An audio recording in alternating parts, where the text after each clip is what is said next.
Oh, it's a bit slow.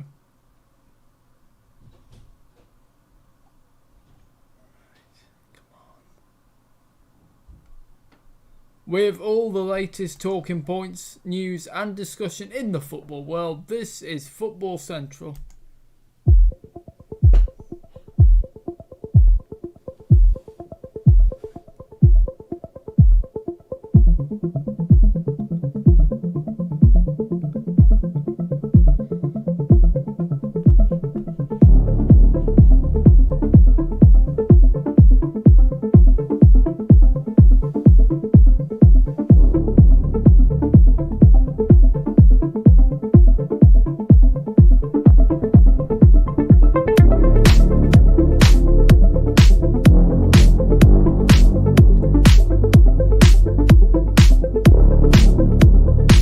Good evening, welcome to another Football Central.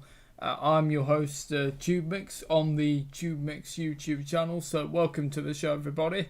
Well, what a weekend this is turning out to be in the Premier League. I mean, I hope tomorrow is exciting as this, because, yeah, we've seen many goals go in, and, yeah, let's just hope that continues.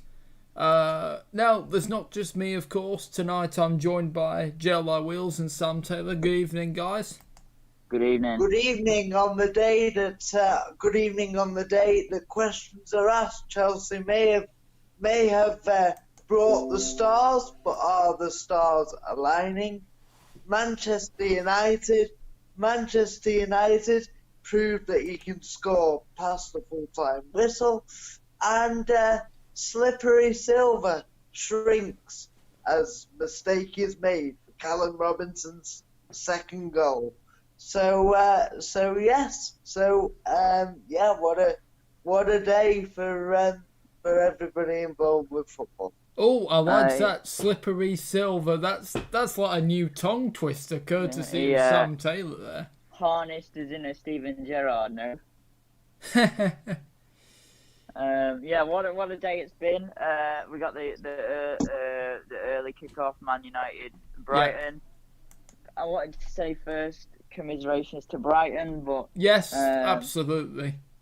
United proving what Chelsea couldn't, and getting the look and proving that when you have got that quality, all you need to do sometimes is hang in there and wait for the luck to come to you.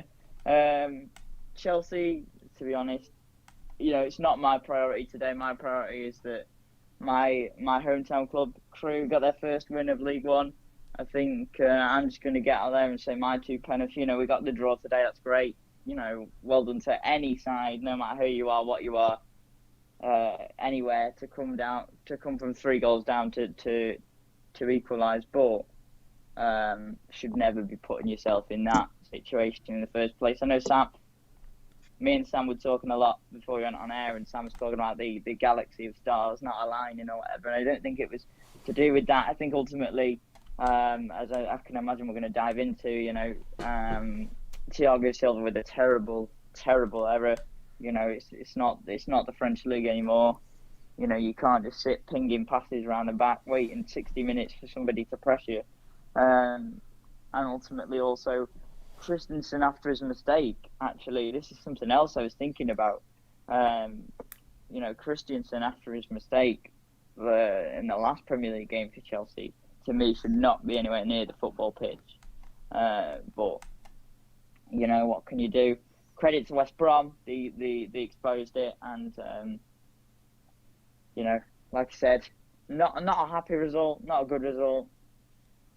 Credit for coming back, but questions asks of Frank's defensive. It's definitely proven by the. Okay. Thank you very much. Very much too top heavy. Yeah, you cut me off before I even. Oh, sorry. Apologies. No worries. And on the note of the Chelsea match, I think that's a good place to start. As George said, JLI Wheels is a Chelsea fan, so he watches Chelsea in far more detail than we do, me and Will. But I did see the game tonight, and to me, football is all about balance. So you've got to have these skilled players and your flair players that can go and win your matches, but behind them and around them, you've got to have rock solid people as well. There's a blend, people that can put the foot in. And I just feel that Chelsea I don't know, Chelsea haven't quite found the balance. I think George Wright, that defensively, they're not perfect yet, and that they probably could do with another centre half, but we'll see about the funds. But I also think that we saw it with Arsenal, where I'm not saying Werner and Havertz are alike, but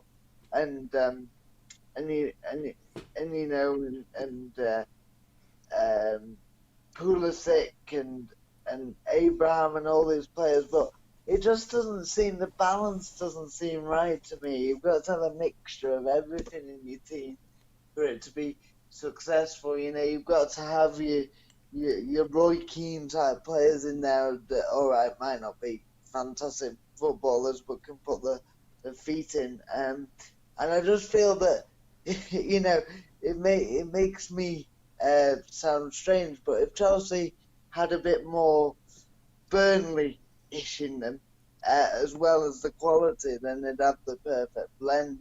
But I just don't feel that. I get what you mean. They haven't got Yes, the, I get they what you haven't mean. got the they haven't got the toughness, have they?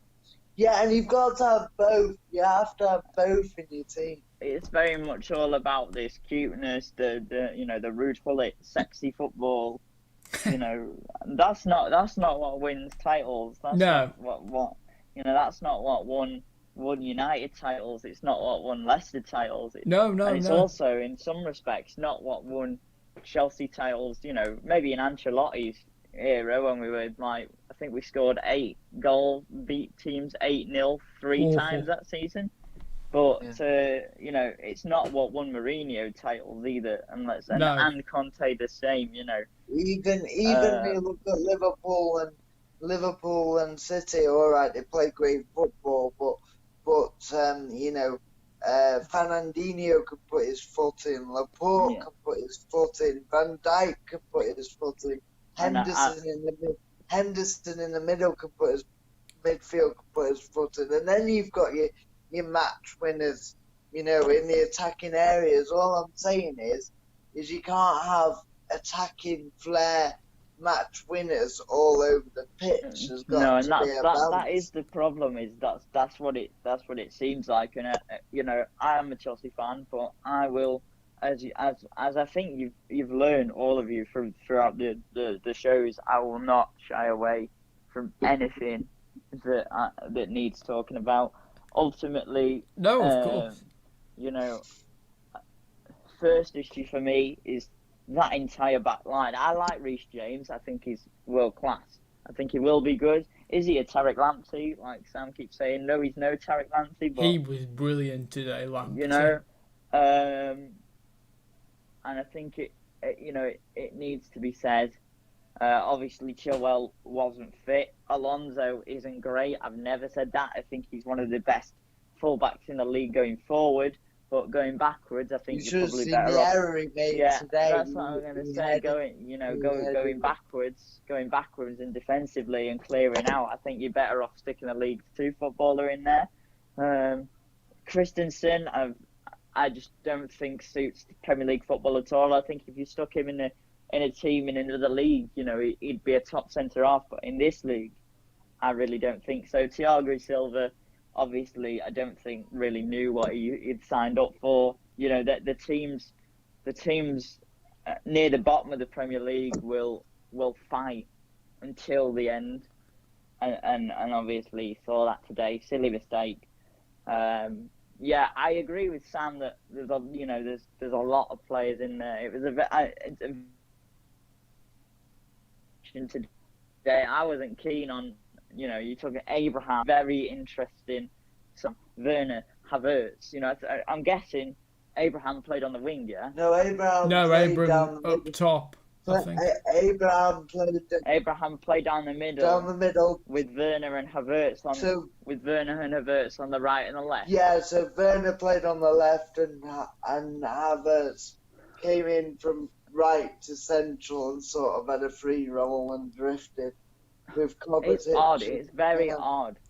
The problem is that, you know, we've heard a lot in the press about Hudson-Odoi to Bayern Munich, and now Rudiger wants to go, and if Arsenal can't get a party, they're going to go for Jorginho and all this. There's so many top quality players that could play in that team and play well. Yeah. You're looking at it, and it's such a selection headache for Lampard. But Yes. he has got to settle. He has got to settle on an 11. Say this is my 11 for a game, 2 games, 3 games, and stick with it. I think that's the problem. There's no continuity in that team. And players and- are playing in different positions, and while they Yeah. can do that, you look at Havertz in his first 3 No, games. He's That was played my through the exact middle. point. Yeah. He's played left, he's played right. I mean, I understand if you've got players that can do that. I'm not saying they have to be fixed, but for a new lad coming in, he must be going, well, where does the manager see me in? It's not just that, but think about it this way. Ziyech and Pulisic are both wingers, right? So when Yes. Ziyech and Pulisic come in, who's gonna, is Mason Mount gonna come out? Frank Lampard loves Mason Mount, and I think he deserves to play in that team. But is Mount as good as Havertz, or is Mount as good as this player or that player? It's that weird kind of conversation that you've got to have, and that thing that Frank's got to think about. It's very interesting to me. Here's a question for you. As a Chelsea fan, and I get that Chelsea had a transfer embargo, and obviously they spent money in the signing of Chilwell is good for me and Thiago Silva, even though he's older, because he brings experience. He might not be able to play every game, and obviously you needed more flair players up top, but you look at what Everton have done, and now that's transformed, so they've focused on that midfield area. But have Chelsea brought in too many flair players? I'm not saying they shouldn't have brought Werner or all that, but I'm saying, have they got too many flair players going forward now that you can't fit them all in, and it's a bit imbalanced? Or is that just... There is definitely an imbalance for sure, to me. Because you look at the players you've got, I think it starts with trimming down the squad a little bit. The likes of Batshuayi need to be moved on. I know he's on loan. The likes of Bakayoko, Danny Drinkwater. Oh, Your squad, definitely. all Yeah. right, they need a big squad because there is lots of competition. But the squad, not all those top quality players are going to fit in every week. But that's fine because you need a big squad. But if your squad's too big, then it can cause problems. And I just think Chelsea's squad's too big. I don't know what Jordan thinks about that. Still there, George? 1 second, mate. 1 second. Okay. I don't know what you think about that, Will. Yeah, I'm just, taking it all in. Your points, some very, very interesting points. Sorry Yeah, about that. Ultimately, we had enough money from the embargo and the players that we got rid of. Also, we didn't bring too many in at that point, and obviously only Kovacic's loan was made permanent. Other than that, there was nobody brought in that season, so we did have the money to spend, and that's fine. But Yeah. I also agree. You think about it makes a Chelsea fan get excited when you look at it. But the question has always been, where does this person fit? Where does that person fit? I think we've seen it with Everton. Yeah, Sam's right. They strengthened perfectly, and in the same breath, so have we. But there can be a situation where it's kind of leaves more, it does leave more questions to me than answers. You get rid of, you bring in, Zuma and Rudiger were in pretty decent form, not amazing, don't get me wrong, but and then that gives them the experience. But then you're looking at, okay, so what is Chelsea's two, partnership? And in each game this season we've seen a different one. I think against Brighton it was Zuma and Christensen. That's fair enough. Against Liverpool it was Zuma and Christensen.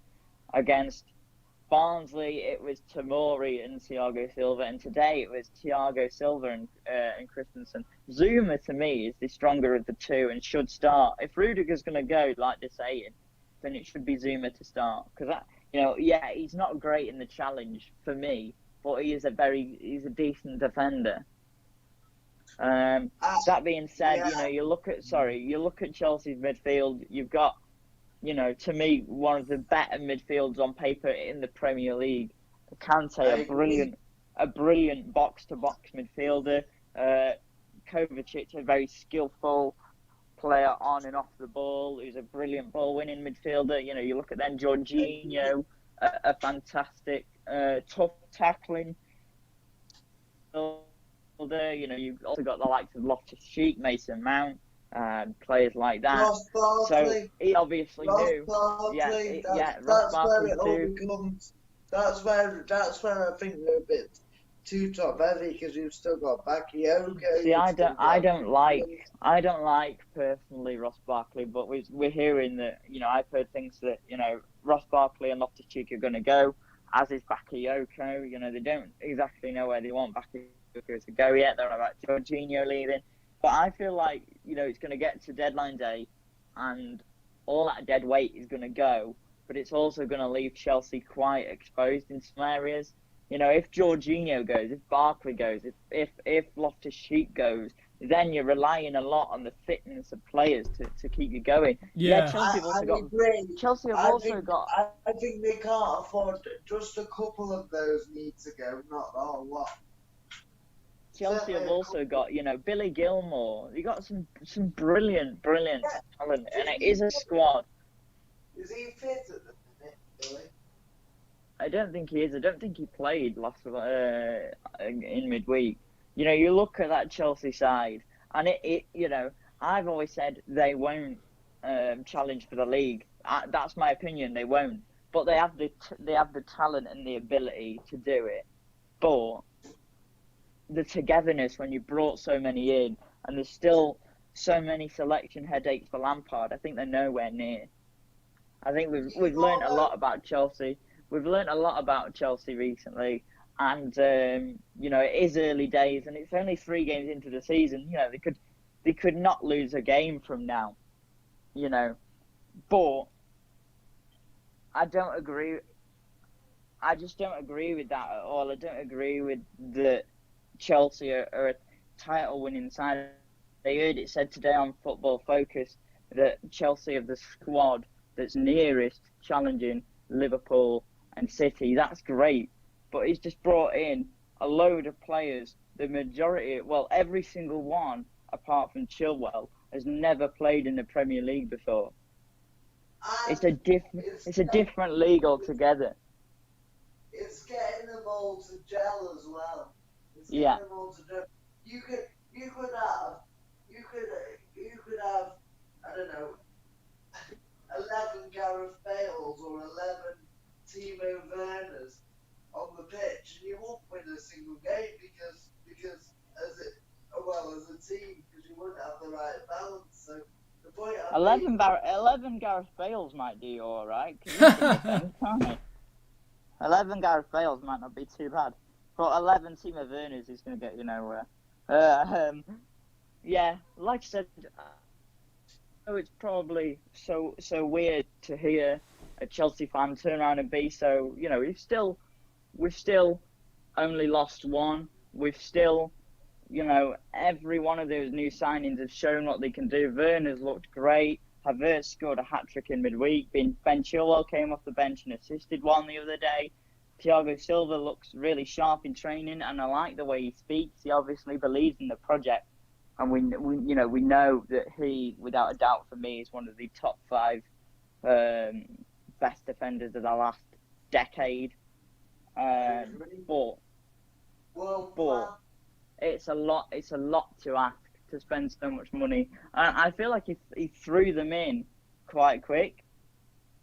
Werner's instinctive. Werner's a natural goal scorer, right? So yeah, maybe that's a good choice. But sticking Havertz in on debut in midfield against Brighton, he looked so out of his depth. It's unbelievable. And then to play him in a different position every game since, to me, just makes no sense. I think you look at I know it's a little bit different, but and Chelsea are not going to get relegated to probably a poor example, but you look at the West Ham team. You remember that West Ham team that got relegated with Joe Cole? They had, I think, was Lampard still there? Carrick was in there. They had Paolo Di Canio up front, Jermaine Defoe. And the point I'm trying to make is, I'm not saying this at all because there's only 3 games gone.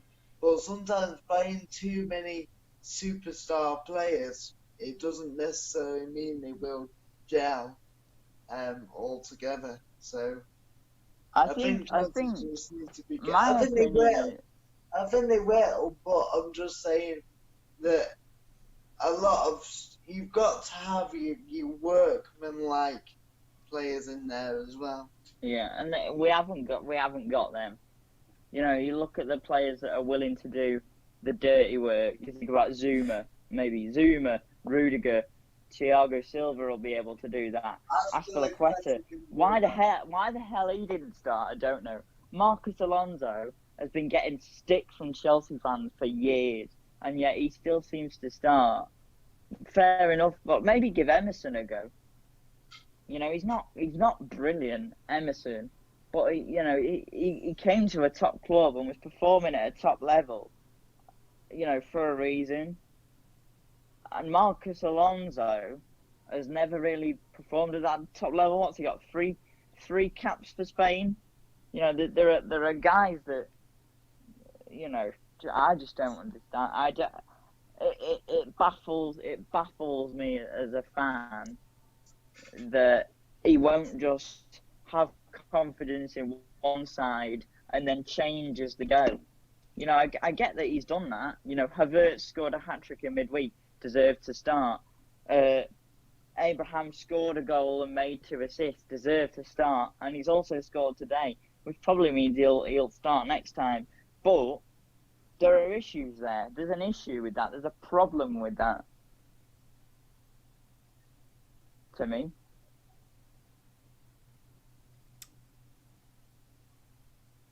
Okay, some very interesting points there, and that's what you boys bring this show. You bring balance. You do. Let me just say as well very quickly before we move on, sorry. because I am being harsh, but when you're a top level side, the credit for coming back from 3-0 down, I understand, but it's not fucking deserved. It's not deserved. When you put yourselves in situations like that, West Brom, no disrespect to them, but they're exactly what you used to say about Sheffield United last season, which is they're a team full of champion players. You should not give 3 goals to a team full of championship players, and it's the exact same that happened to Chelsea against Sheffield United. And Frank Lampard would turn around and say, right, this is going to be a scrappy game. We know what's coming. Stick Jorginho in midfield. Maybe Zuma was injured. Maybe that's why he didn't play. Fair enough. But Tomori's a tough tackle in centre-half. Why would he not play? And Thiago Silva has played with Tomori already. So Thiago Silva played 60 minutes with Tomori in midweek. Why did they not play? Why did they not play together? Do you see what I'm saying? Do you see what the issue for me is? There's no. They. Yeah. top players will always gel. Players that play internationally, continentally, at the very, very top will always gel. But there has to be consistency in selection for them to do that, and there isn't any. And that's why the points are being lost. That's my opinion. There's no guarantee that all top players, if you just throw them together, would gel. There's no, the likelihood is they would, but no guarantee.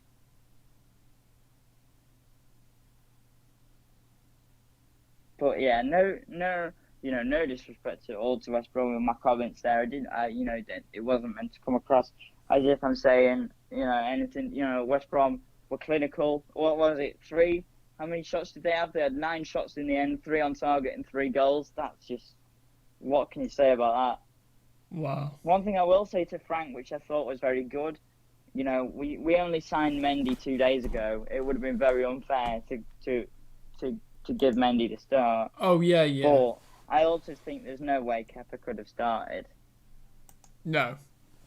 Aaron played bad today, but I think he didn't really have a chance of the goals. You could argue the first one maybe, but... Yeah, what I saw was that they thought he didn't do very well, and then they looked at the other angle and it showed that it was a very, very good goal. But there's not too much I can say about that. I haven't seen the game. I will look at the highlights, but the problem is we can sit here and we can analyze, and we do, whether it's on this show or when we just talk to each other, we do a lot of analysing, but we can see it because we're looking at the game in hindsight, and in which case, there's not much point for me to analyse, because you can see things that on the match day at that time you wouldn't be able to see. That player made a good run. That player should have done this. He was open there. Blah. You know what I'm saying. So I will analyse and I will see. Ultimately, that's not going to change Frank and the coaches. It to me the ultimate thing is defensive stability and consistency in selection. Even if that means that Havertz has to sit a few games out, or that Thiago Silva, or Chilwell, or Werner, or any of them. At the end of the day, don't care how much money you spent on anybody. If they're not good enough, they don't play. If they don't do it in training, they don't play. If they don't do it on match day, they don't play. And that's it. That's it for me. There's not much else to say. Will, you haven't said very much. I'll let you speak. But I think me and Sam have pretty much summed it all up, to be honest. Yeah. I think you have. What's interesting, I looked at the stats, and Chelsea did actually dominate on the two teams on the statistics. On possession 76%, while West Brom had 24%. Chelsea had 22 shots, while West Brom only had 9. Chelsea dominated on shots on target, 10. Chelsea dominated on corners, 9, while West Brom had the 3. And then fouls, Chelsea had 16, while West Brom had 8. So stats don't always tell you that.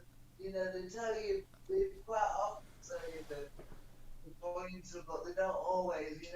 Like Chelsea must have wasted 8 of those 10 corners today. And 4 of them didn't get past the first man. So, the thing is that the stats can tell you how the game went and how the game played out, but the stats don't account for one team taking the chances and another not. Yes. Because you can win a game 1-0 and have one shot, 20% possession. I think Burnley got the record ever in the league. I think they had 19% possession and one shot, 1 on target. and they won 1-0. I don't know when that was, but I'm sure that was the stat. Correct me if I'm wrong, someone. Yeah, they beat Liverpool 2-0, and they had one shot on target, and the other one was an own goal. Well, yeah, even if you have all the possession in the world, if you don't do anything useful with the ball, then there's not much point. It's also what you do without the ball as well. Yes, you're right as well, yeah. I'd say what you do without the ball is probably even more important than you do when you Yes. when you have got the ball. So yeah, to me, when I was predicting this with you, George, I was thinking West Brom were gonna get thrashed by Chelsea because I thought West Brom's form, not great at all, and I thought, this should be a good game for Chelsea to really kick on, and I think they'll get absolutely thrashed. But I'm obviously looking at the score here. Well, no, it's not the case at all. I mean, that's the Premier League though for you. Yes, that is true. So, if we go back to West Brom, did you see enough from them to say they do have a chance of staying up? Well, I think that's a bit thingy because it's only one game, so it's very difficult to. Oh, sorry, apologies. No, but on the. And evidence... I also think, sorry, just to add on to what you're saying, if you get rid of Thiago Silva's mistake, then they lose that game anyway. Right. So, do you know what I'm saying? So it's difficult, but it's definitely encouraging that they finish off the chances. They've got a chance because they've shown they can score goals. So yeah, I mean they've got a chance. Whether I think scoring goals will be more of a problem for West Brom than conceding them. Like I know they've conceded a lot of goals already, but I do think that. But if they play like that every week and forgetting the mistakes against 13 teams in this league, if they play like that every week, they'll win more games than they lose. That's for sure.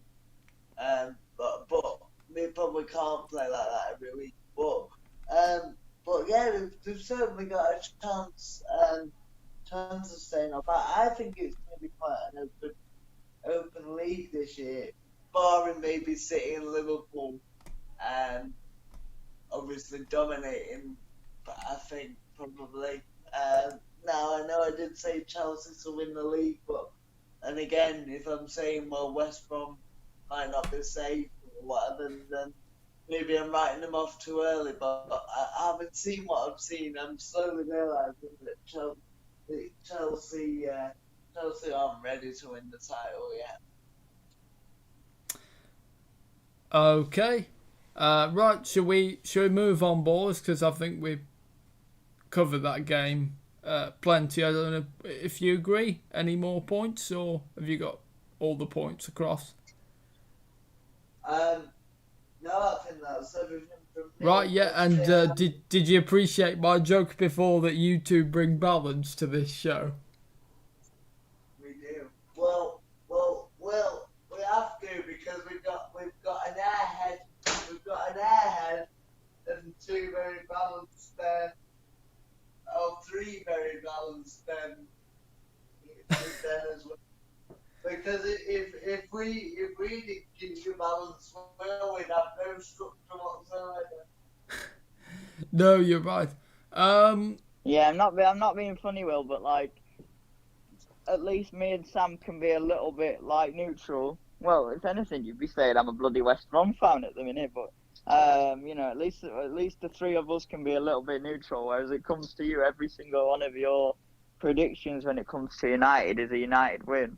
Which is fair enough, optimism and that, but And if you don't like somebody, well, you do hold grudges. to a ridiculous standard, mate. Well, Even you won't somebody want to could- hear what I've got to say about Lindelof and Ole then later. No, I'm enthralled. Shall we talk about Palace v Everton and then leave United to last? I don't mind. It's your show, mate. Okay. This is another one that I predicted, and I thought Palace were going to get the thrash absolutely battered by Everton.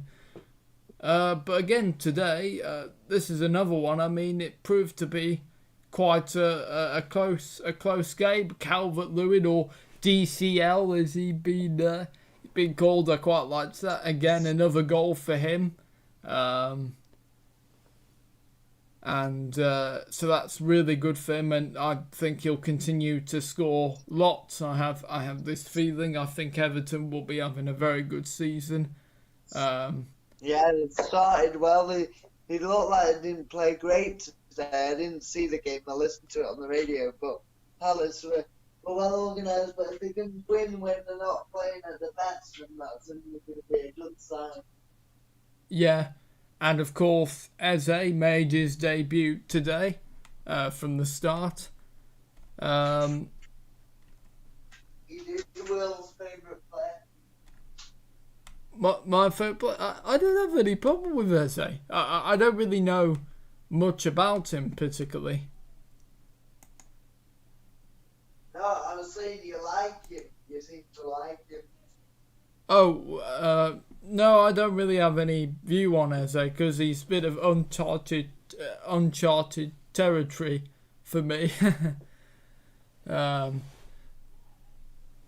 Yeah, I'm just looking. Batshuayi came on for Eze and Christian They've got a very Benteke. good side, Palace. Let's not. We talk a lot about the quality of Everton, and they have got the better side man for man, but Palace have a no championship team. Oh no! They've strengthened. They've strengthened a little bit as well, haven't they? I agree. And they're very well organised, and I'm surprised you said that you thought they'd get battered today, Will, because there's no evidence that they were going to get battered. Will predicted 4-0. 4-0 Everton. I did, yeah. I did. I said 3-1, so I'm happy with that. 2-1. I'm happy with but 3. What did I say? 2-1 or 3-1? 3-1, I think. I said 3-1. My prediction was 3-1. I'm happy with that. Oh well, close. I think I said 1-0 so to Everton, so I'm happy. Yeah.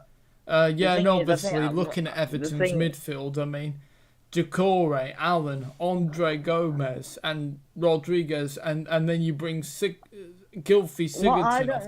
don't like about everything's being made about Everton's midfield. We were saying this the other week. You look at Calvert-Lewin, Richarlison, James plays more of a on the wing kind of thing, and Mike Keane's in great form, and so for me it's not just about that midfield. I think that's obviously a key part of the strengthening, and it's really given them an edge. But I also think James Rodriguez, along with Richarlison and Calvert-Lewin, who we know go well together. Oh, absolutely, yeah. You just I think it's given them midfield players. Carry on. Sorry, them midfield players. It's like we were just saying about Chelsea. Allen is the tough tackling, can do the dirty work kind of player, and as is the likes of Yerry Mina and Michael Keane at the back are not afraid to put a foot in at all. And that's what Chelsea are missing. That blend. And then but go on, sorry Sam, because you've been trying to make a point and I keep. Just a lot to talk about, isn't there? That's all. Yeah. I think that Everton have got the right balance. You could argue Chelsea have brought in too many players at once, and I'm not saying they have, but you could argue that point where Everton because they've made subtle signings in the they've really targeted that midfield. That's what needs to be improved. They've actually, those signings seem to have lifted the team because now the back seems more secure. The strikers are getting the ball to them quicker. So the players that were already there seem to have responded through the new players that have I kind of want to eat humble pie with Chelsea because I really thought that the way that we'd done business was actually really good, and the business is good, and it will come good at some point. They all will, but will they all as a team? Because I don't think that set of players is ever going to play in the same team together, because I think there's that many, different players that are, they're going to impress in training or they're going to impress in games. To me, Tammy Abraham scoring an equaliser and having chances, he's got to play when Chelsea next play. Yes, because rewarded surely for that. And Werner can always get in behind, so he will play. Havertz, I don't know what he was like today, but what I've seen of him, he doesn't look up to the standard of the Premier League. Well, he assisted, he did. So that's the problem. Is I think they brought in too many too quick. Yeah, that's what I'm saying. Where you look at Everton, for instance, their signings have been subtle and have improved. They, and have improved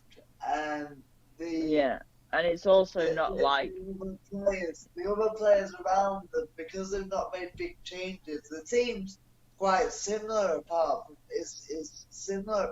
those three players. So they're working with the same base, but they're just adding quality to it. And crucially, Chelsea are working with a lot of new players. Yeah, carry on, mate. Crucially as well for me, Everton have brought in these players, but all the old players that were there are still getting the chances.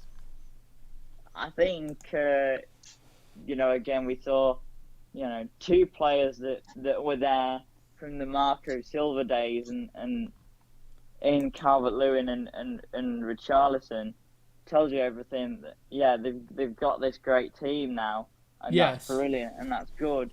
But they also know what the strength is in what wasn't there before. Moise Kean, Ancelotti's given in time, which I like. I think he's good for the young lad, and Tom Davies still gets a go, and so does Walcott and Sigurdsson, and because I just think that it's important to see what the strength was before.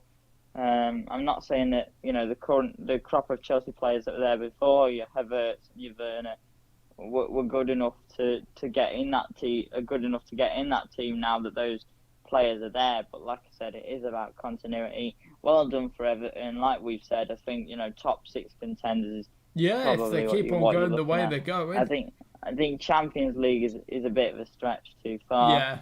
But you never know. Me too. I don't think the squads, the first 11, I think, are capable of that, pushing for Champions League. But as a squad, I'm not sure that the depth isn't brilliant. That's the only problem, isn't it?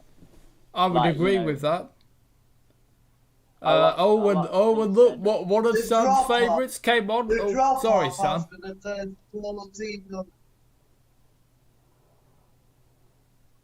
The drop off after the first 15, 16 players to the rest is quite big. Yeah. So, what were you going to say? It's very much the opposite of Chelsea's current problem, isn't it? Yeah. Chelsea have got too many first team quality players now in the reserves and in the subs and everything. So it's a difficult one for me where, what they're once you get past the subs and what have you, you've still got players that are good enough to start, even if all those other players weren't there. So it's very difficult. Yeah. Yes. Difficult. I was just about to say, oh look, one of Sam's favourites No, came on. You could say that Everton, because Everton is so settled. You could say that they look more like they know what they're doing than Chelsea do. Yeah. But that's understandable. Yeah, I think you're spot on with your points, and I'd agree with you there, boys. To me, the final piece of the jigsaw for Everton, if Pickford keeps making mistakes, is a new goalkeeper. Would you both agree with that?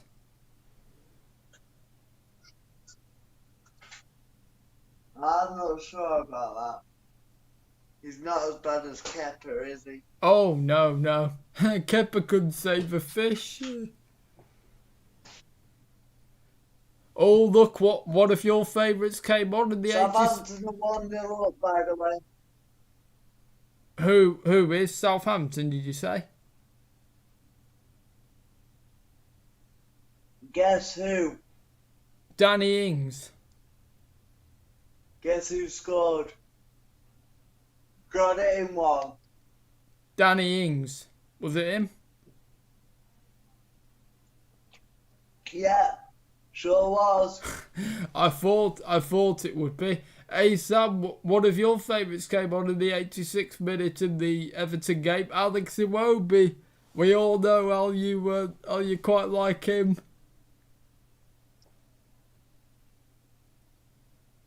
Oh, yeah, cracking player. Oh, that's funny. You still there, George? Whether he's good enough to get into this Everton starting 11, I'm not sure, but I still think he's a great player. I did say earlier on that I would have to drop out every now and again. Big Oh, fan. sorry, apologies, mate.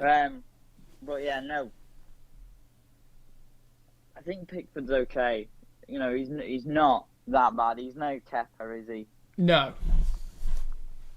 I feel like it'd be interesting to look at the stats, Pickford versus Kepa. But what was your question? Oh yeah. We could probably do that, actually. So, who can forget Sam's legendary quote from one of the episodes that never got to YouTube, where he said that Alex Iwobi is a better player than James? Yeah, I know. Sancho? We were just having some banter about that.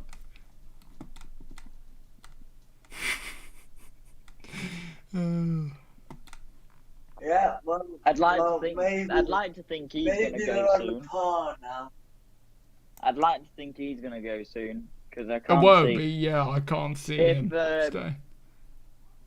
If Everton continue to strengthen the way they are, then he's probably going to go. At present moment, he'd probably still get a good, a good few games here and there, same as Walcott. But Yeah, Walcott wasn't even on the bench today,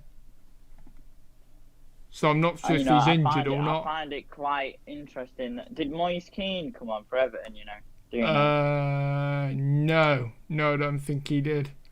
I'd say I find it quite interesting that there's that kind of difficult selection for Ancelotti, where Moise Keane has scored 2 goals in 2 games in the cup, but you can't drop Calvert-Lewin at all. Can you? No, absolutely not. Do you know whether his goal was any good or not? Do we know? No. I'll see it on Match of the Day tonight. Yeah, that'll probably be me as well. What was the question? I said, do we know? What was the question? I didn't. Was Calvert-Lewin's goal any good?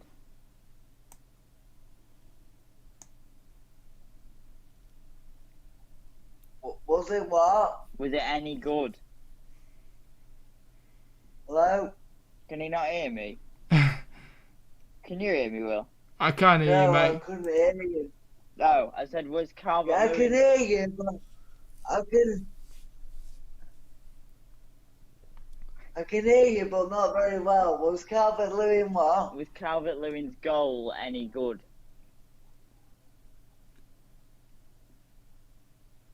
Tell him, Will. No. He's heard. He's just thinking of his answer.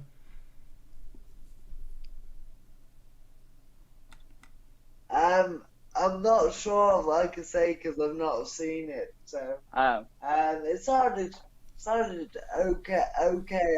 I all think that so you don't know you've not seen it. Seamus Coleman put it into the area. I'd like to see him go back to form.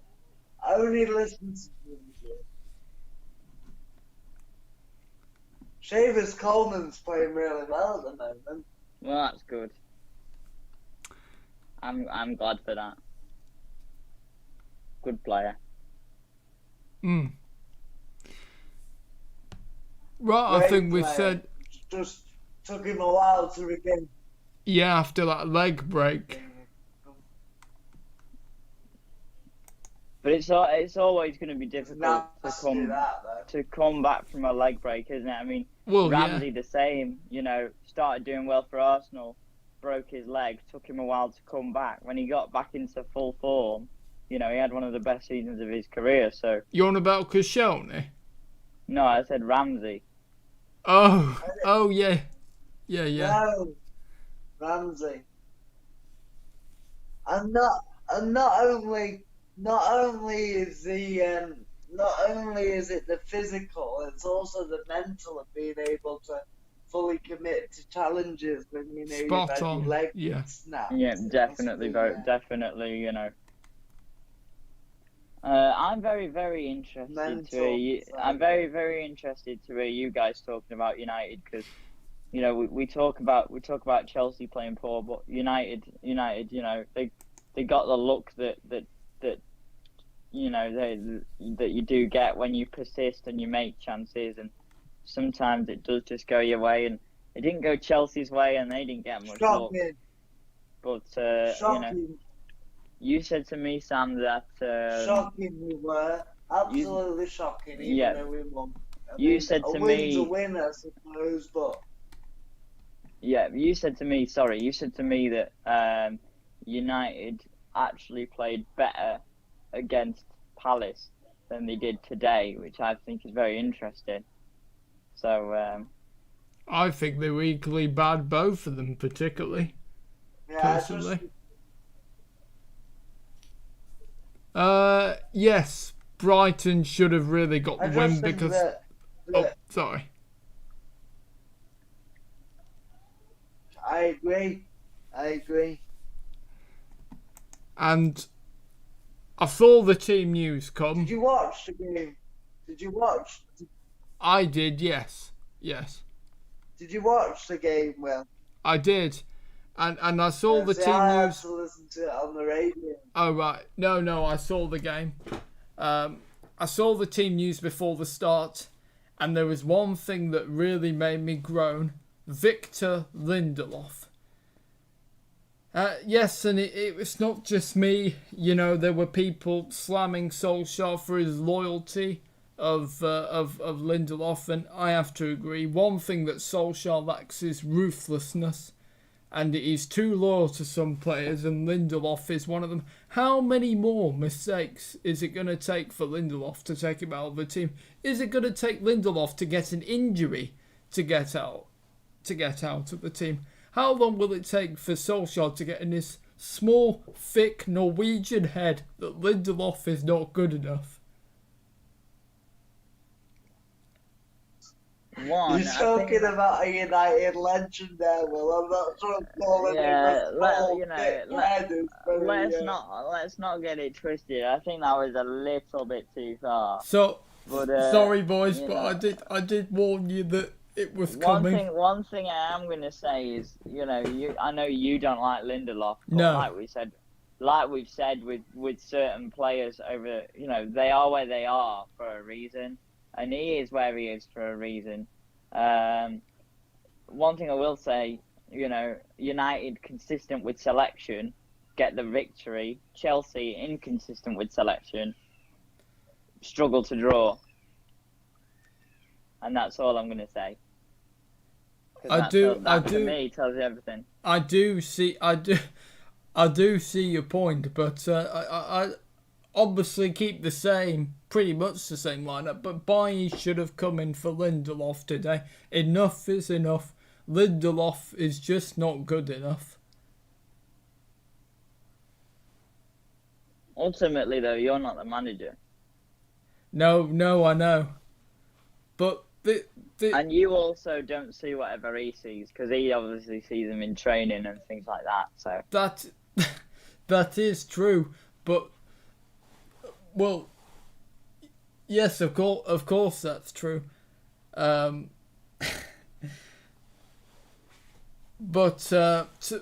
the thing that I've said time and time again is Solskjaer.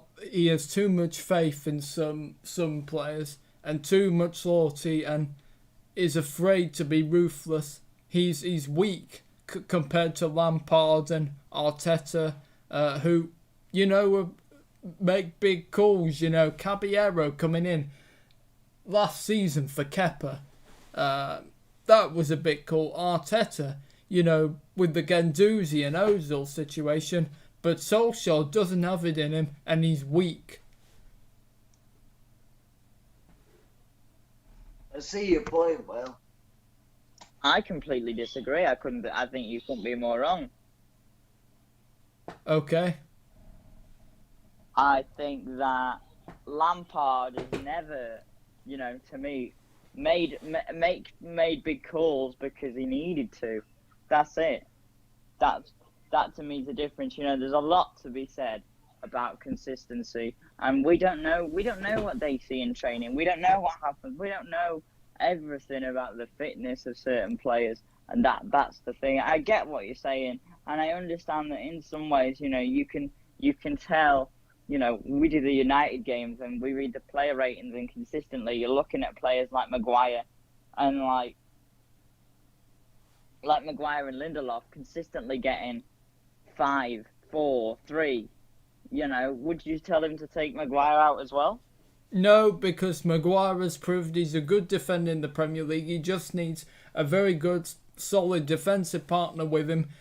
He was with Johnny Evans at Leicester, and they were very, very good together. Lindelof is the problem. Yeah, but Johnny Evans is a different type of centre back to Victor Lindelof. The problem is you do that thing that always happens with football is, because it can't be helped, is you compare it to certain things. You look at I wasn't comparing him to Johnny Evans. The problem being is that what else have United got? What else have United got, really, truly? Well, got too many centre-backs, because Rojo is still on the books. Should have terminated his contract. Phil, hopeless, on the treatment table. Jones, the clumsy donkey, is still there. Yes, we need to get rid of some of this deadwood, because they've been there for too long now, and we need to just get them out. Get a helicopter out for them, and just get them out of the club.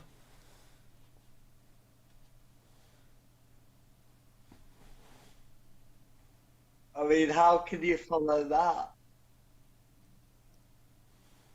Yes, I don't know what to say. Yeah, I'm sorry, boys. That was again quite strong, but I'm just saying what, in my view, is the problem. I like your opinions, though. Obviously, I've had to keep dropping in and out, so I completely missed that. All I heard was too many centre backs. That's all I heard. Well, yeah. You said they should get. You said they should get a helicopter and get them all out. The likes of Rojo and Jones and people like that. Phil Jones, to me, would be better suited in a midfield if he was going to play there. Rojo, I can't. You can't really say about him. He's very average. Chris Smalling, not really a United player. Chris Smalling, to me, after playing a season in a top team in probably the most defensive of the top 5 leagues, should be the one that starts for United, in my opinion. Don't be fooled. He's been there too long. He needs to go.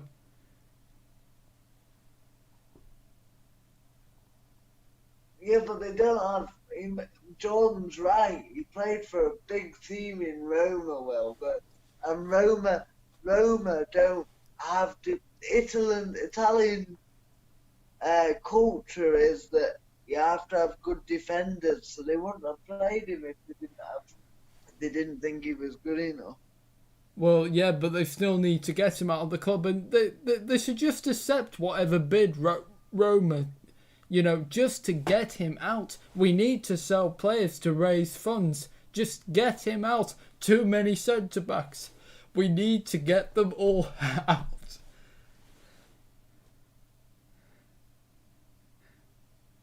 Fair enough. Well, the thing is, we've now only got 10 days left of the transfer window. Well, yes.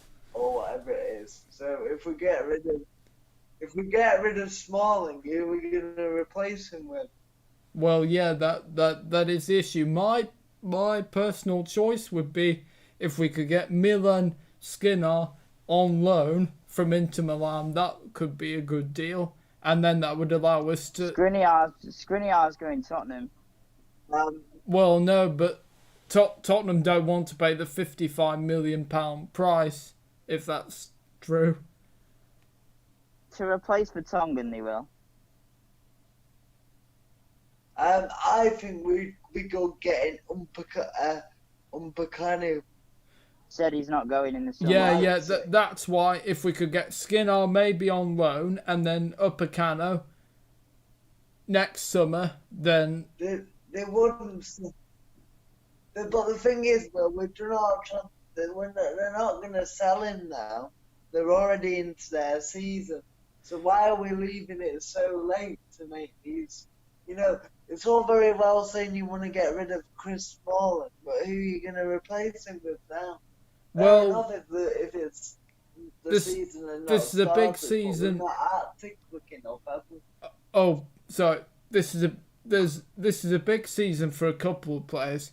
Axel Tuanzebe, can he stay fit? Eric Bailly, can he stay fit?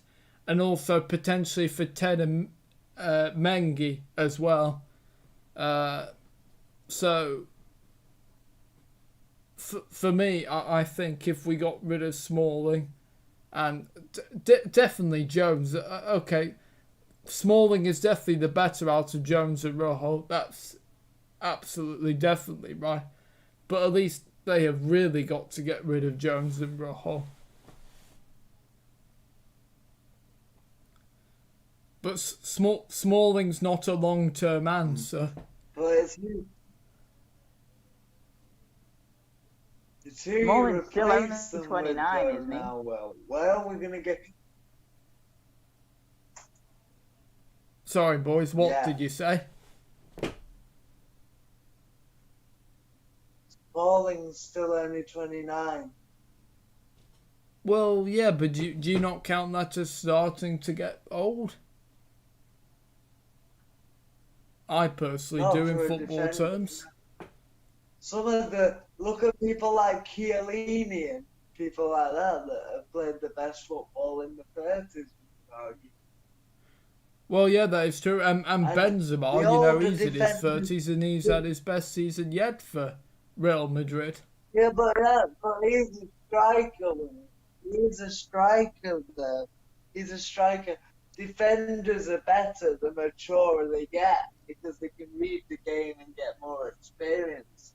Where strikers, as they get older, obviously lose a yard of pace. But for defenders, they read the game better and stuff as they get older generally, don't they? Which is why Chiellini and players like that. I'm very, very sorry, but I think I'm back now. Like I did say earlier, when I say it again, my house is very busy at the minute, so I've had to keep dropping in and out because you don't want to be hearing the madness that is my house. On the point of Smalling is only 29, I believe. I'm just going to look that up just in case he's not. And also, I was just explaining to Will. He's 30. I was just explaining to Will that defenders often get better the older they get. Yeah. Because they often Chris Smalling they get. Will said Will said, look at Benzema, and I'm like, no, he's a striker, Will. And I said, I'm trying to explain to Will that the more experience you get as a centre half, the better they get. So they seem to get Yeah, better. as they get older. with Benzema, Right. it's different because he's done better because since Ronaldo's gone, the sole responsibility for goals is on him. So I think Benzema's had to improve on his goal scoring. For a centre half, you do look at certain types of centre halves. Like I heard Sam say about Chiellini. A similar thing can be said about Bonucci. Yeah. Diego Godin's always been a very good centre half.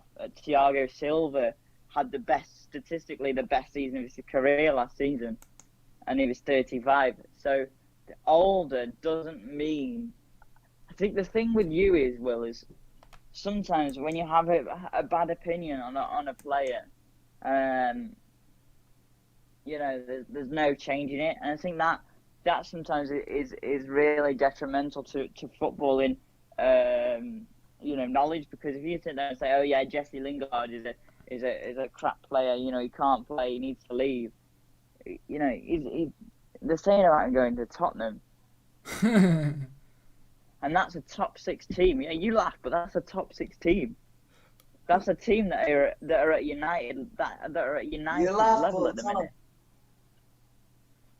Well, yeah, I don't think they're gonna have a great That's season. a team, Will.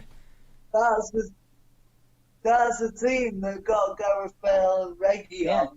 I'm not being funny, but Tottenham are the team that must have had a better project or could offer more to Gareth Bale and Sergio Reguilon than United could. And also, the next one is going to be Skriniar, because Tottenham are favourites for Skriniar. I don't know whether that will happen, because he is a top quality centre half, and for him to play for a Tottenham or a Man United, he could probably be looking for a Man City or a Liverpool. Yeah, because Milan don't want him. They don't. Yeah, well, Milan have got decent centre halves. They want Smalling. They can have him. They can have him. Yeah, but why? Because he's been at the club too long, and don't be fooled just by one good season at Roma. One good season in the most defensive league of the top 5. If you weren't a good defender, you wouldn't be able to hold your own in that league. I'll tell you that now, and I don't know whether Sam will agree with me or not. But I've watched the Serie A before, and it is just pretty much defensive all the time. It's all about attack versus defense, and usually it's better defenders that will win the points, not the goals. The Right. Italian teams are better defenders than what we are generally in this league. If I was Chris Smalling, I wouldn't stay at United. I would go to Inter Milan, because at least they've got a solid chance with everything they've done with the recruitment. They've got a chance of winning. They've got a chance of maybe even winning Serie A, let alone going far in the Champions League. Whereas I don't think he will achieve as much with United as he will with Inter Milan, who have done exceptionally well in the transfer window over the last couple of seasons. Yeah. Ashley Young, I know I don't know whether you were a big fan of Ashley Young or not, but Ashley Young was a great bit of business for Inter Milan, and it's helped him as a player massively. The only misfire for me. Playing him at full? I think they do a little bit of both. Obviously, he's like a wing back, isn't he? So he can do both. He's always there or thereabouts, assisting every couple of games. So, but then again, they have just brought in Kolarov, so maybe Ashley will be second choice. Yeah. Next season, but there's another one that got better as he got older. He had his best football in the best years in Rome. And yeah, Solskjaer's actually hinted that they were training on their own, because they don't want to stay.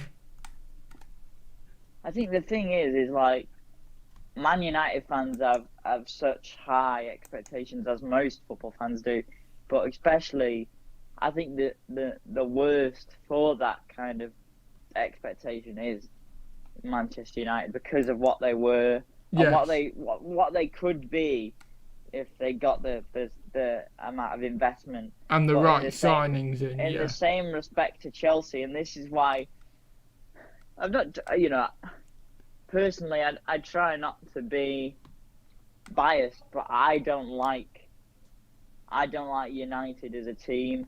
I don't like the fans, but I do like individual players they have. I do like the manager, and I do like the history of the club. But I think that the one thing that will always stop United is the expectation that they need to be up there and challenging, because they don't. Similarly to Chelsea, if you sit there and you put all this expectation on Chelsea, they're never going to do it. They're never going to match exactly what you want, because it's 7 new players, Yeah. new players that could all go into that starting 11. The main problem for United is obviously they're not offering enough for a No. Bale, for a Reguilon, for a Yuka Meccano, because he could have come, and he didn't. He decided to stay with Leipzig.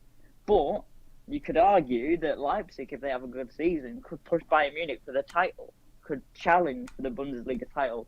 Can you sit there and say, oh yeah, United, United could challenge for the title, because against a team with a better all-round squad than Brighton, they would have been battered today. Oh, yeah, Similarly with Chelsea. We can't challenge for a title. Oh, definitely not. No. We can't challenge for the title. We'll be lucky if we can challenge for the top 6. Yeah, no, that's what I'm saying, right? So you look at Chelsea as well. If they'd have been playing against a better team than West Brom, even somebody a little bit better with a little bit more experience, like a Newcastle or somebody like that, it could have been even more than 3. And that's what I'm saying. I'm not saying I was in the pub the other week and I heard somebody say United are a mid-table side. I don't agree with that, but I do agree with they don't have the pulling power of the rest of the top 6. No. And I don't know why. Have United bought anybody in first? Oh, Van der Beek. Yeah, apart from him, nobody. Now Van der Beek's an interesting one, because the other teams that were for Van der Beek were Barcelona, and I think I heard Tottenham as well. Now, if Van der Beek, who is a very good player, but is unproven, I guess, chose United over Tottenham or Barcelona, then why didn't Bale? Bale's a bit more understandable, but Reguilon, I really don't understand why he's chosen Spurs. Jose Mourinho is maybe one reason. A lot of players are still there at Tottenham because they like Jose Mourinho as a manager. But it's an interesting debate that we always have about United and Chelsea in the same night. I think, yeah. Go on.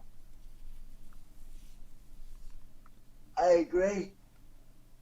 Let me ask you this. What is it to you that's not bringing the players to United? Probably the manager, because obviously Ole isn't. The money. No, I don't agree with it being the manager, because I think you can see on the pitch he's got a clear project, like Lampard. I think And Arteta. The difference with Lampard, the difference between Lampard and Solskjaer is that Lampard's got all the resources to do everything he wants to do, but I think it is managerial inexperience that's stopping him at this point. He brought in 7 well, I don't know about Mendy being world class, but 6 world class players. Ziyech was on. I think he was on the bench for the team of the year. Yeah. Chilwell, one of the best English fullback at the minute. Yep. Werner, a top quality goal scorer. Havertz, just as good a playmaker as he is a goal scorer. Yeah. Thiago Silva, reputation speaks for himself. We're just not willing to pay the money. I think that's what it does come down to. But I also think you look at United, and even with the players they have got, you know, your Rashford, it's that the only bits of quality United have got that get them the results. If you had no Fernandes, then God knows. Yeah. I get that 2 of the goals were penalties, and in which case, Look where we were. Look where we were before. Look where we were before Fernandes came. We were 12 points off the Champions League. And we also know that penalties, as I said, a luck of the draw. He could just as easily have missed them both, or had them both saved. So you can't really say, oh yeah, it's the quality from Fernandes, because Rashford could have scored it, Pogba could have scored it.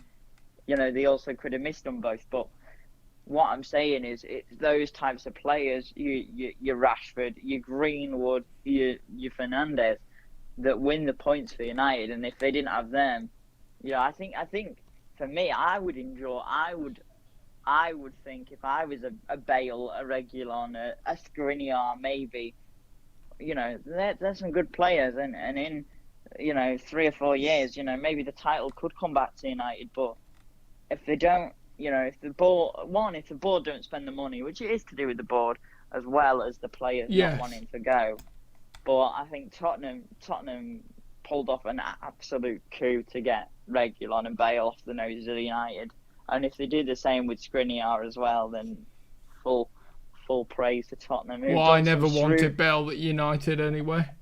Yeah, but that's because you refuse to see past the quality he's got, because you've got a problem with him. Whereas if you actually look at what Bale could provide for United, you would say if you look at the world class player he is, man, there's no doubt he's world class. If you look at the world class player he is, you'd actually start to have a good opinion of it.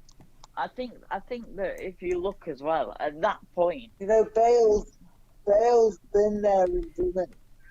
Yeah. Carry on.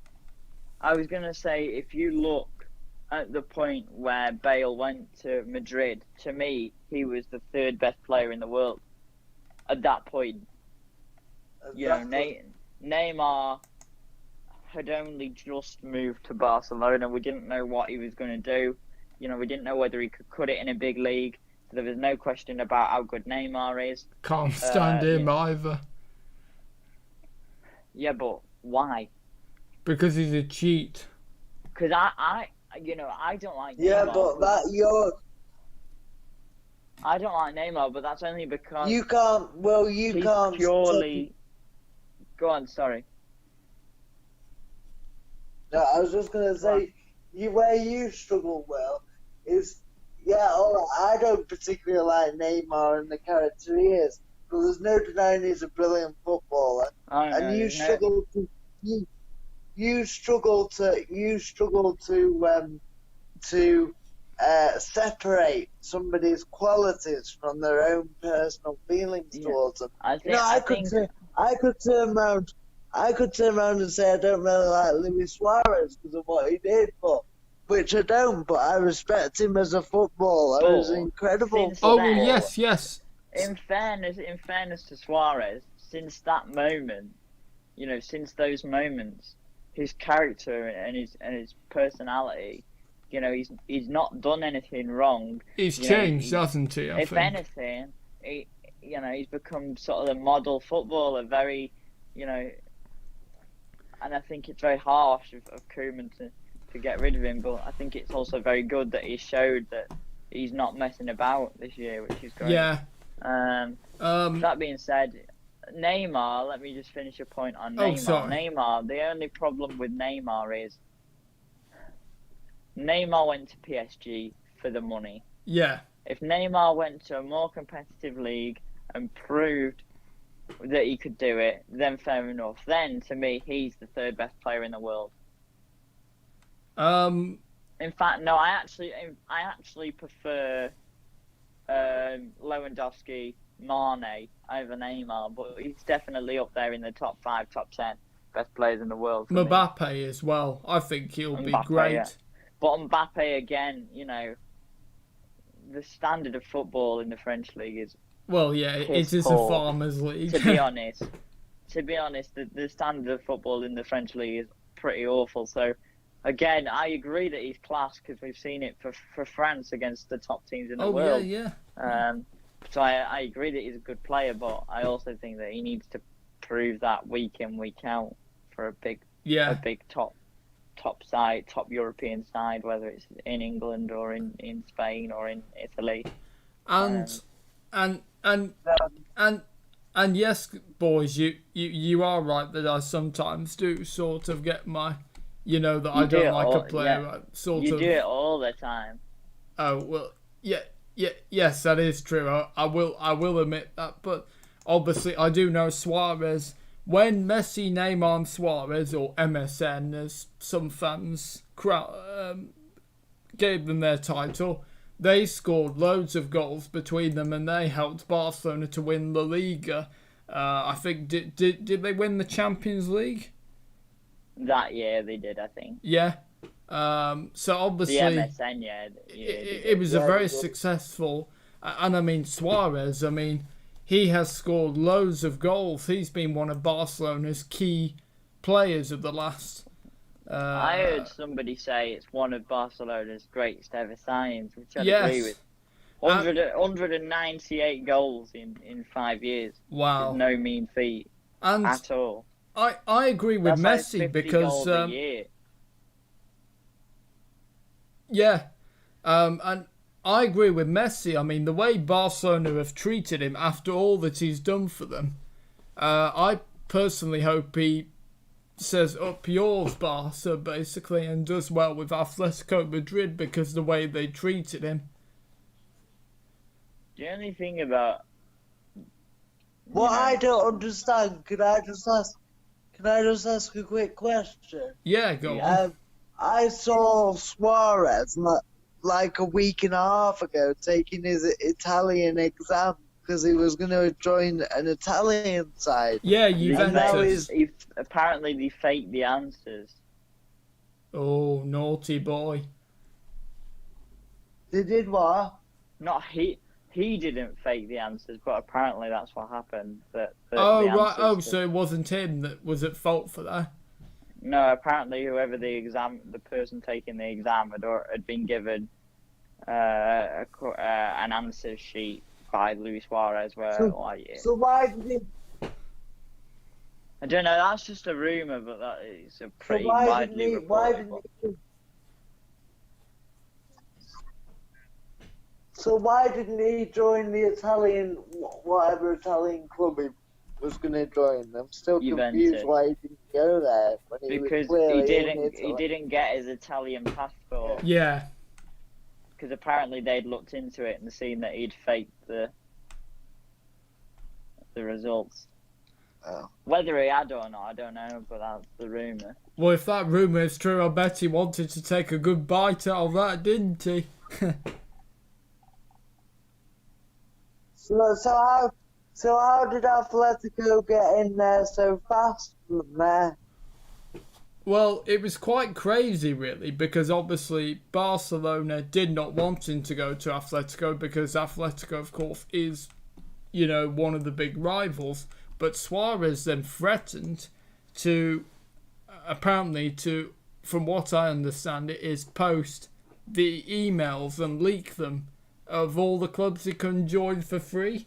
And so the president, he's at a really rough time at the moment between the Messi. I can imagine there were a lot of players that he would have turned around and gone, oh yeah, you can't go there, can't go there, can't go there. I don't get what they want. We talked about Bartomeu before and in his management of the club and decisions he'd made, and it's not too great. Yeah, that being said, we've talked a lot about a lot of different subjects. Oh, sorry. Getting back. No, it's good. It's good because it's different, isn't it? Yes.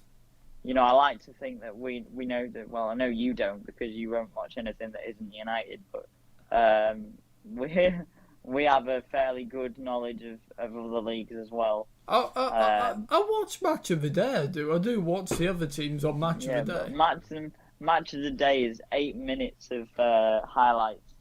And, it's like you turning around and saying that you don't like Kovacic. Well, have you watched the full 90 minutes? Have you ever seen the work he does for that team?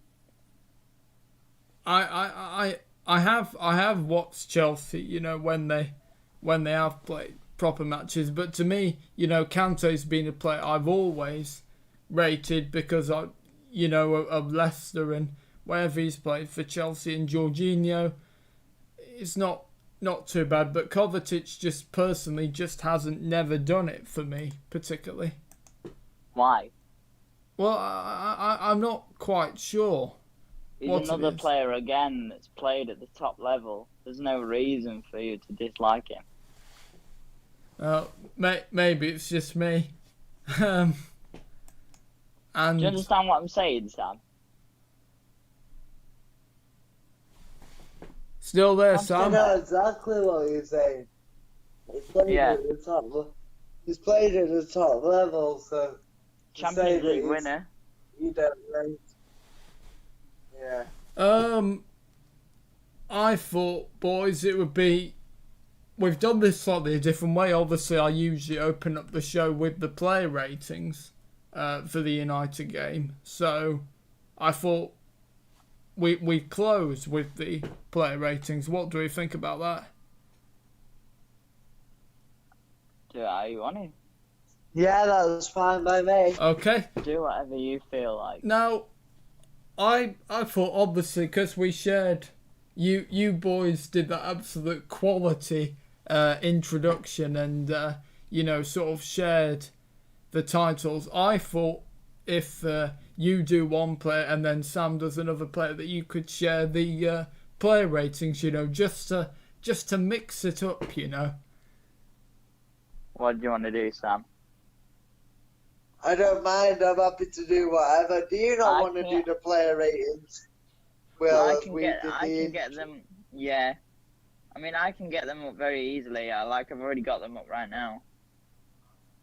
Oh, right. Well, I just thought, just to sort of mix it up a little bit. That's all. 1 second. Man United. Manchester Evening News. It might become a bit complicated if we jump about with them. Oh, yeah. Okay, I don't mind. Yeah, you're right. What do you think, Jord? Well, I've already got the ratings up, so I'll do it if you want. Okay, we'll hand over to JLI Wheels with the player ratings then. Ready? Yep. Okay. David De Gea. Both of his posts. Go on. I thought you were going to say. No, I just said, yeah, I'm ready. David De Gea. Both of his posts and crossbar was struck by Brighton until he was mischievously beaten by Neil Maupay's penalty. Still hasn't saved a penalty since April 2016, but he did make a big late save, 6. Aaron Wan-Bissaka, awful at both ends, and his dismal use of the ball eventually led to Brighton winning a penalty. Did not look fully fit. 3. Victor Lindelof made some key interceptions early on, but was put under pressure by Brighton's pressing pair of Connolly and Maupay. 5. Harry Maguire equalised just before half-time to salvage United's horrendous half and set them on their way to the victory, but United were porous in both halves, won the late penalty. 7. I don't understand that rating. So basically saying, yeah, he equalised and he won the penalty, but United was still pretty poor defensively, but he still gets a 7 out of 10. Okay. Luke Shaw was not offering enough until he won the free kick, from which United levels. His forages brought United time and set pieces. 6. Nemanja Matic off the pace and was cautioned before his Adriat layoff enabled Maguire to make it 1-1 just before half-time. Much improved in the second. Pogba not at the races again, and his selection was dubious. rightfully reprieved by VAR, but came off after the hour mark. 4. Bruno Fernandes was booked and gave away the penalty, but then had key contributions from Maguire and Rashford's goals. His moments salvaged another poor United performance, and he scored the winner. 8. Mason Greenwood had the ball in the net, but Marcus Rashford drifted offside, got into spaces, but could have used the ball quicker. 5. Marcus Rashford was often going through the motions, and his dawdling saw him caught offside on 2 occasions. United had the ball in the net, turned with a fabulous solo goal. Anthony Martial produced United's best piece of play in the first half. But what did Rashford get? Oh, I didn't say that. 7. He got a 7. Produced United's best piece of play in the first half, but otherwise was far too quiet and uninvolved again. 5. Fred did not do much wrong. 6. Eric Bailly came on to shore things up. 5. Donny van der Beek, late cameo, NA. And manager Ole Gunnar Solskjaer reverted to the first 11 of June and July and reinforced the feeling United have stood still, was negative with his substitutions and invited pressure. 5. Thank you very much, July Wheels. What do we think about that? Yes, I have to agree, because his substitutions were very negative. It was like Mourinho, still needing a goal, it was 2-1 at that point. And, he should have made an attacking change, but all his substitutions were negative, so I have to agree with that. Yes, most of those ratings, Wan-Bissaka again was not great at all, and Martial, I often forgot he was on the pitch. He didn't really do much, so that was pretty spot on. I also want to talk about Brighton just quickly. I mean, Tariq Lamptey, I know you boys, particularly Sam, I know you really love the player at the moment. And I can see why, Lamptey was one of Brighton's best players, constantly. The battle between him and Shaw, was an interesting one. And Lamptey was pretty much, winning that battle. He was really quality and providing so much threat, Sometimes they didn't know how to deal with him. And his speed as well. He's going to be a top player, I think. Yeah, big fan of Lamptey. I think, okay, I feel like we should do 3 key things that the sides that got positive results did well today, and 3 questions for the sides that lost today. Okay. So, for example, Everton showed that you don't have to score, loads of goals to get wins, and also, that they are very good all over the pitch. West Brom, I would say they got the positive result for me. Showed that they're not just there to get battered, and I wouldn't even say that there was somebody that got a good result against Man United versus Everton.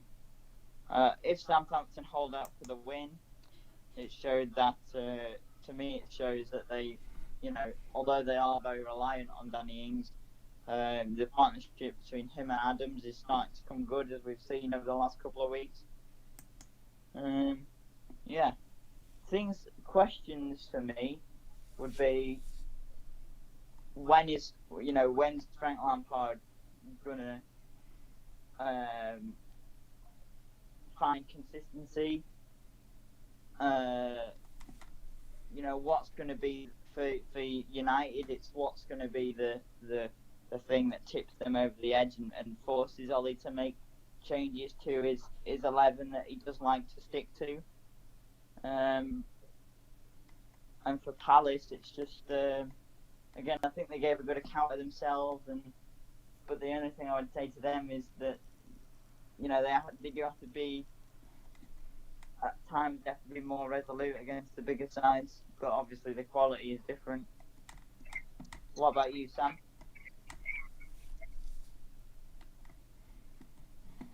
Well, I missed some of that because I had to go out because I had to leave the group because my internet went off. So I'll let Will go first. For me, the big one is how long is De Gea going to be in before Dean Henderson comes in? Because for me, De Gea, even though he did make one big save and even though he wasn't particularly fault, I'm not particularly comfortable with him, and he doesn't seem to be particularly comfortable either. So I really, really want Dean Henderson to come in, really, because I'm afraid with De Gea, it feels like it's an end of an era, I think. I'm just gonna interrupt you there very quickly because after all the talk you made about Victor Lindelof and Solskjaer, I really thought that the point that the question and the point that you would have made about United would have been about the defence, and you talked about De Gea instead. Yeah, or is it that you didn't want to say the same thing as me? Well, no, because I already thought I made the Lindelof point quite brutally, if I'm honest. So, and Chelsea, I'm sorry, and Chelsea, you're right. What's going to be the best 11? Chilwell, when he comes in, when he's starting, I'm sure he will be an upgrade on Alonso, definitely. And for me, Chelsea's best position is a back three. Even when Alonso's played, he is good as like that. Either that left wing back or in a back three in the central defence, which he has played. I think so. For me, Chelsea, that's their best formation. I think just in my view. And Palace, I'm going to go for Palace, but my final question is going to be, can they keep Wilfried Zaha, or will he finally leave as well? Because deadline day, we don't know what's going to happen, obviously, regarding transfers. And yeah, I don't know where Zaha... But I have to say, if Zaha doesn't go, and he's not a player to moan, he's proved that. He doesn't let his head drop. He knuckles down and seems to have a great attitude. So, fair play to him. I've never heard him complain about Palace once. No, absolutely not. And that's good. So, but I think if Palace do, that's probably because it's come through the academy. Yes, that is true. I think it's a lot to do about respect for the club as well, and I think that's fair enough and fair play to him. So yeah, that's all my questions. And what was it? The other points that I said questions for the teams that got bad results, and but things that you wanted to highlight about the teams that got good results. So Everton and West Brom. Well, for Everton, I think the way they keep going, I mean, they've got a really good chance of getting into the Europa League places. I mean, they've got a really, really, really, really good 11 now. But the challenge is also, if Everton are going to spend more money, to have a good second team, if you like, so some good options to bring off the bench if one of the players are struggling. I'm struggling in the teams that did well. What about West Brom? Have you got anything to say about West Brom. My huge concern for West Brom, this game would have been a really big game. If they would have won this game, it could have been massive for them. But because they haven't got a win yet, and they failed to win the game, you do worry how they're going to survive, because they have to. They will have to start getting points soon, because if they keep going like this, they're going to be right foot at the bottom of the table, and they're going to be the more time they lose or draw, they're going to just make it hard for themselves, and a hole to get out of, to struggle to get out of. So, yeah. The Upside of West Brom by William Radford. Yeah, I know you were supposed to say something positive about West Brom, not Oh, negative. sorry. Yeah, I'm quite. What I said was, Sam, to talk about, questions that need to be answered by the sides that got bad results, but things that were good about the teams that got good results.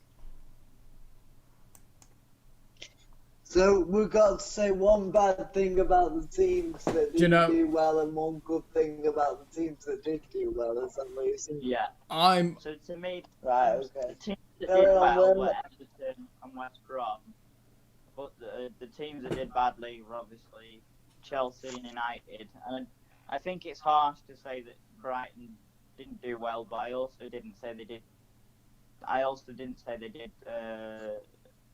Bad either. I didn't say anything about Brighton because I felt like it's quite hard to say whether they did good or bad or not.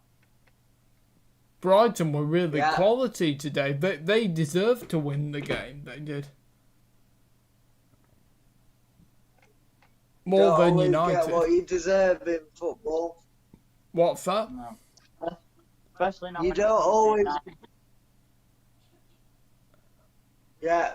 You don't always get what you deserve in football. No, I know that, but Brighton really. I was really surprised when, the penalty and that went in. I thought once that the 2-2, I thought, right, that's it, game over. Brighton, well done, Brighton. You can be proud of yourselves. You really deserve this. And well done, because you played much better than us. And still, even though the penalty, Brighton, should have won, because they wanted it more than United, I think, personally. Anything you want to add, Sam? Me? Well, to my 3 things. Yeah, what are your 3 things? So, one thing each, for the teams for each team. Is that right? Yeah. Right. So, for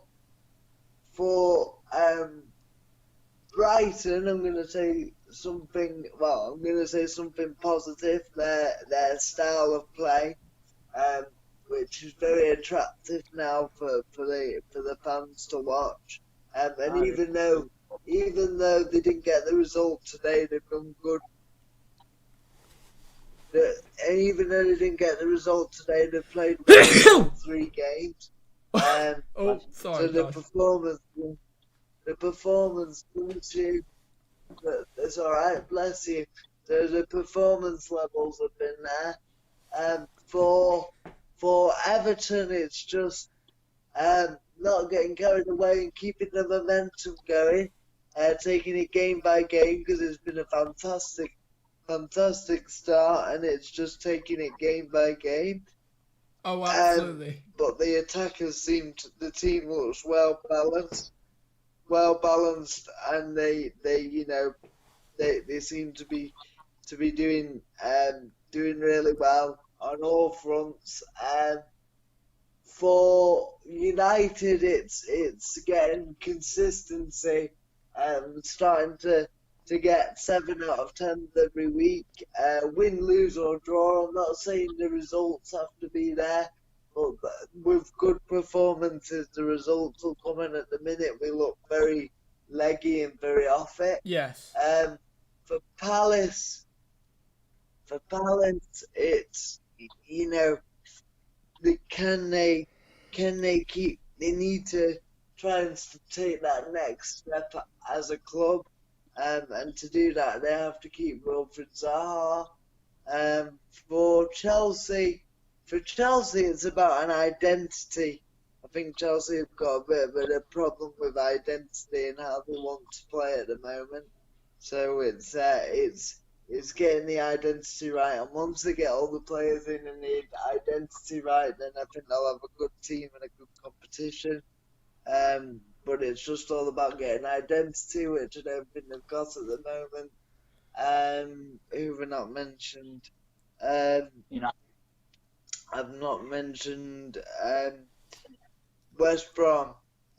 West Brom have to take a lot of encouragement from the way they played today, and just have to try and be defensively a bit more solid.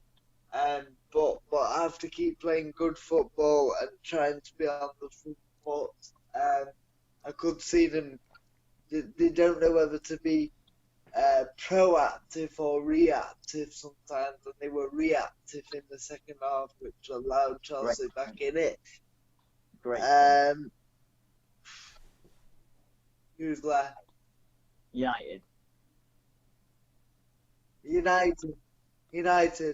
Just not consistent enough, not too leggy, not enough passion. They need to.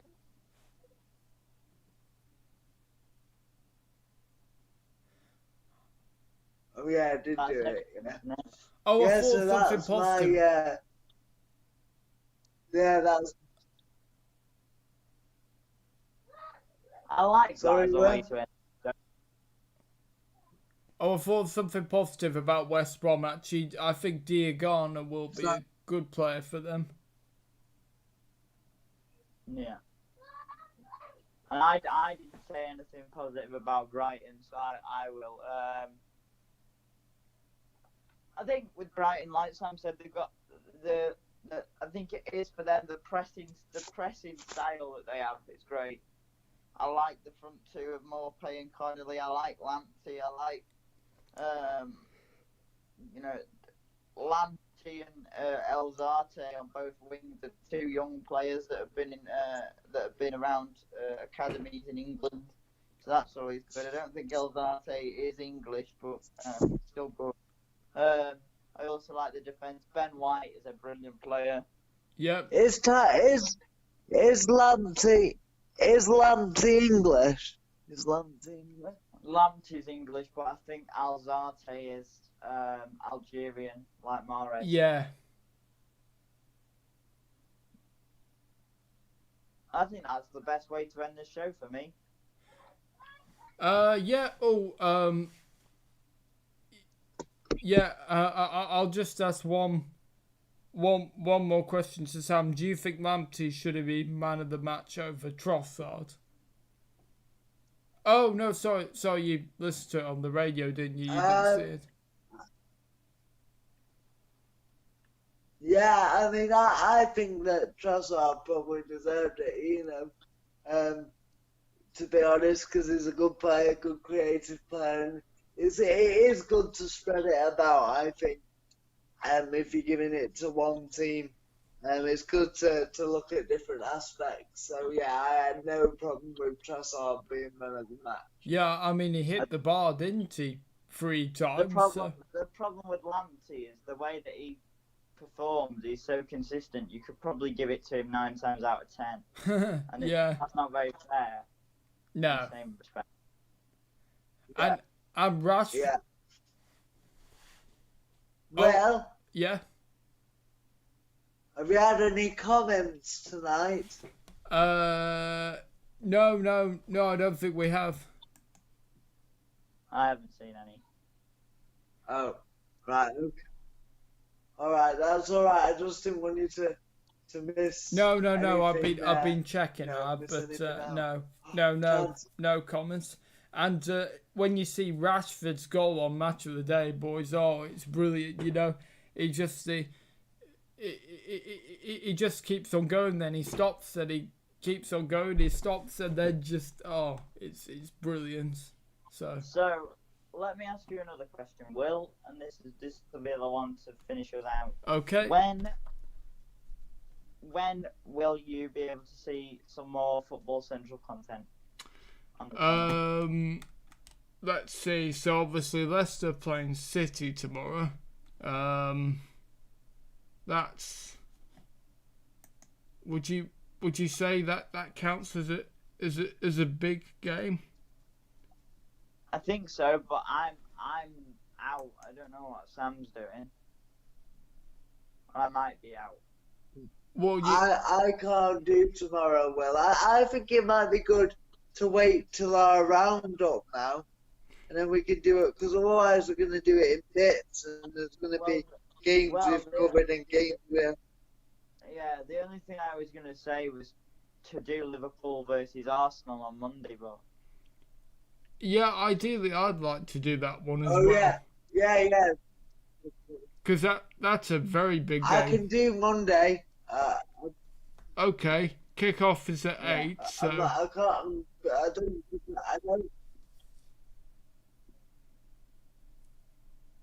Sorry, Sam, what do you say? Can you not do Monday?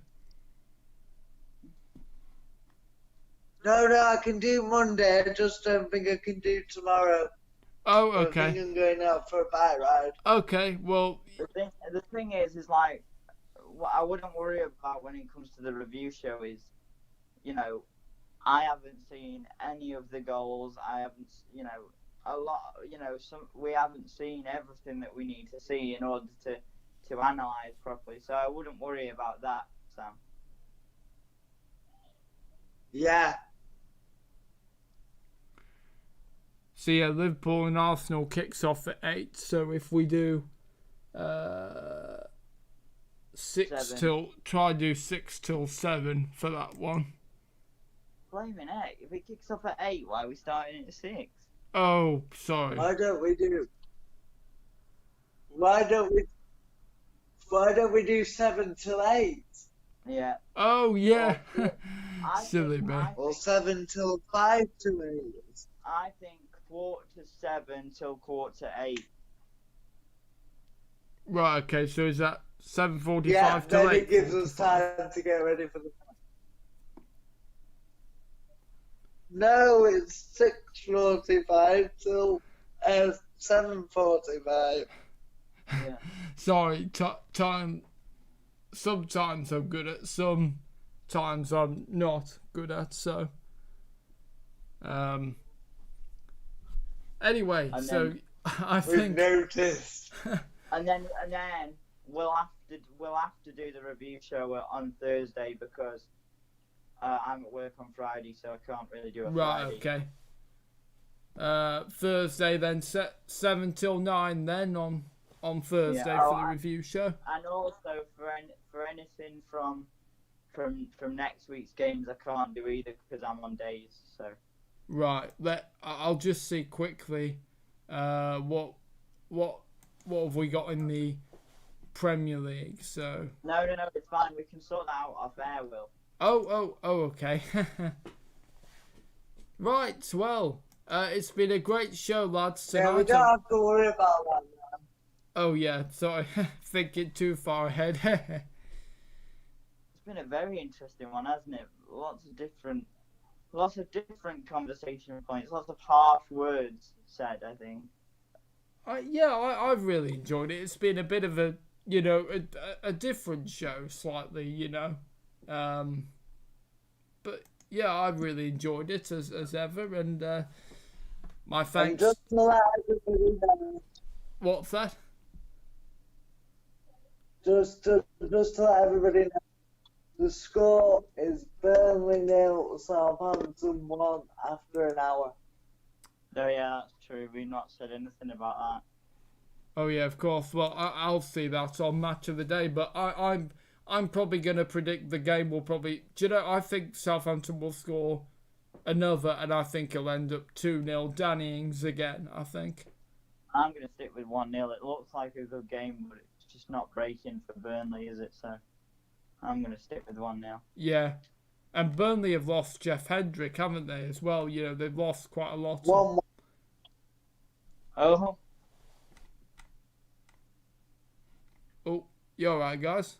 What did you say? yeah, 1-1, Sam said. Oh, wow. Famous words there. You know, it's not working out for Burnley, and then boom, Burnley score. Yeah. Because they had one disallowed about 5 minutes ago as well. Commentators curse. Okay, well, it's been a really great show tonight. Go on, well, what were you going to say? No, I was just going to say my thanks to Jelly Wheels. What And, were you going to say? what was I going to say? I was just going to say thanks to you guys for joining me. Come on, then, get on with it. Alright. Alright, steady on. Bloody hell. My thanks to Jelly Wheels and Sam Taylor. Thank you for your company, boys. It's been a great one, as always. You're very welcome. Thank you very much for having Thank me. you. Thank you, Lightning Boy on you. No, Thank you, Tube Mix, aka Lightning Boy on YouTube. no, we don't call him Lightning Boy on YouTube. He's Yeah, gone past those days. Sam, are you living in the dinosaur age? I got rid of the lightning picture. It's all gone. It's all in the past. He's evolved. I can call him whatever the fuck I like to call him sometimes. Hang on. Will said not to. Okay. Oh, it's all getting a bit frosty here. All right. Feisty, I meant. We'll have a scrap off air, shall we, Sam? If you want to. Well, should I say it, or I think Sam is the master of motivation to get people to subscribe. You know, nobody does it better than If him. you want to, Clearly not. like, comment, and subscribe to the... If you want to, like, comment, and subscribe to the Tube Mix channel. Come on, guys, it's one click away. Get subscribing. There's no excuses. Let's go. Pretty sure Thank there you. are a few. Good night. Quality of video. My voice is annoying. You're too perfect. Will knows nothing about football. You know, there's quite a few reasons not to. But yeah, please do. We do put a lot of effort into the videos, believe it or not. So. Yeah, well, we hope we give you a laugh. You know, we all have different strengths in football knowledge, so I think it's personally quite good. We all offer something. My strength is the Premier League. You guys down the league. Your strength is United. Your strength is players. I'm not sure. I'm just... You don't have a strength, Will. I'm sorry. Your strength is presenting. Yeah, your presenting. strength is hosting. Our strength is carrying the show. Yeah. Yeah. So remember, like, comment, and subscribe to the YouTube channel. And I just have two words to say: do it. No. That's a bit aggressive.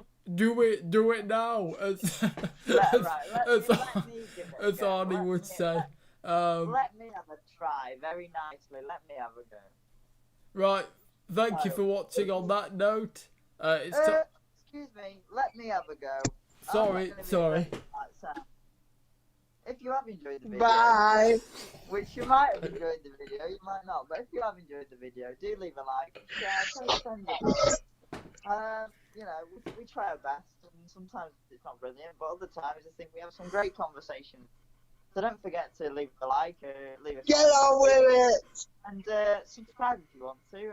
I'm sorry that my co-host is interrupting me, so you can't hear what I'm saying. But yeah, please do consider giving the channel a go. Thank you very much for your time. Stop Stop flowering it up. Get on with it, you blaming nugget. I'm done now. I'm not shouting at anybody like you, mate. You're so flowery. No wonder we don't get any subscribers. If you want to subscribe, but only if you want to. If you don't find my voice annoying. We don't get any subscribers because Will knows nothing about football and we have to carry the show. Oh, mamma mia. That's true. Anyway, bye. No, we're not going again. I think that finishes it. Bye. On that note, thank you for watching, and from all of us here, goodbye.